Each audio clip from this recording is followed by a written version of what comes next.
And in terms of the interior space, generally speaking, the interior skin, everything that's in that, all the volume in the rooms, the fixtures that are on the wall or on the ceiling, as far as any of the finishes, the cabinets, the you know bathrooms, kitchens, all of that, the rugs, that is all what you're purchasing. And what about windows and doors? Windows and doors are typically the responsibility of the individual owner. So in the case of, but it also can be different.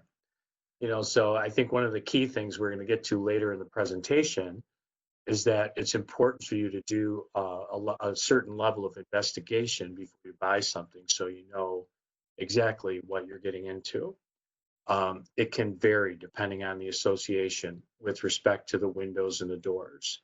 So this is something that is really good to know ahead of time before you purchase. And it's certainly something that the information should be readily available. What about water leaks from above? That's a scary thing sometimes for people.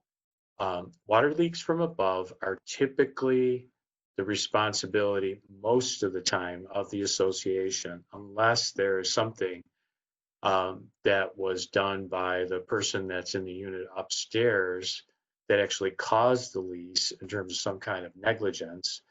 What can happen frequently is it can come down to both the insurance of the homeowners association and also the insurance of the individual where the leak came from, can end up being responsible for um, satisfying any kind of claim that the person downstairs might have. Um, in some cases, you own the entire structure with the condo. If something's organized with a homeowners association with condominium status, you can actually be in a detached dwelling that is part of a homeowners association, but is also in the eyes of the state that you live in, it's also considered a condominium. So the whole gamut. And a lot of times the word gets thrown around so much in real estate, that happens so often.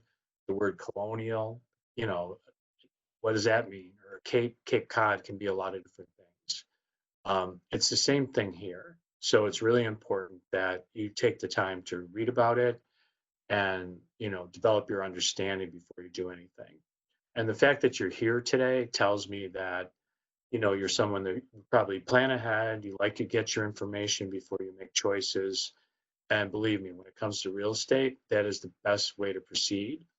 It's typically, just as an aside, I tell most people, if you're planning a move, especially if you're going from a larger place to a smaller one, typically you're far better off starting your planning process 6 to 12 months ahead, even a couple of years ahead, just because of all the details and the complexity. It's a lot different than when you go from an apartment and buy your first home. That's a lot easier.